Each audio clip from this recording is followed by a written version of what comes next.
আসসালামু আলাইকুম। এই মাত্র 20 টাকা দিয়ে গ্যান্ডারি রস কিনেছি। এখন এই গ্যান্ডারি শরবতের বিষয়ে আমি কিছু বলতে চাই। সেটা হচ্ছে, এই গ্যান্ডারি শরবতটা হচ্ছে আল্লাহর দেয়া একটা নিয়ামত। এই গ্যান্ডারিটা এখন অনেকেই যখন এই দোকানে আসেন খাইতে, তখন এই গ্যান্ডারির মিষ্টি যদি না হয় তাহলে দোকানদারকে প্রেসার করেন যে মিষ্টি না, খাইতে চান না। এখন এই দোকানদার তো এই গ্যান্ডারির ভিতরে ঢুকে নাই, মিষ্টি কম, হালকা মিষ্টি, এগুলো তো ওনারা জানে না। আমাদের কারণেই কিন্তু এইটার ভিতরে আপনার চিনি দিতে বাধ্য হয়, যেটারে বলে সেকারিন। ওনারা তখনই সেকারিন দেয়, আমাদের দোষের কারণে কিন্তু ওনারা সেকারিনটা দেয়। তাই আপনাদেরকে অনুরোধ করব, এই আল্লাহর দেওয়া নিয়ামত, একটাতে একটু মিষ্টি বেশি হবে, একটাতে কম হবে, এটাই স্বাভাবিক। মিষ্টি কম হলে দোকানদারে বললেন না যে মিষ্টি নাই, মিষ্টি নাই।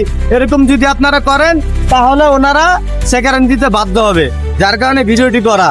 যেমন এটার ভিতরে একটু মিষ্টি কম আছে, মানে আমি যদি ওনারে বইলা যাই যে মিষ্টি কম, এরকম যদি আরো 10 জনের থেকে শুনে, তখন উনি কি করবে, সেকারিনটা মিলাবে।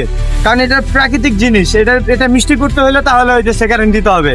দোষ ওনাদের না, দোষ হচ্ছে আমাদের, মিষ্টি বেশি খুঁজি, যার কারণে ওনারা সেকারিন দিতে বাধ্য হয়। ন্যাচারাল খাবেন, শরীর সুস্থ থাকবে এবং ওনারাও খাবারে ভেজাল কম দিবে। আল্লাহ হাফেজ।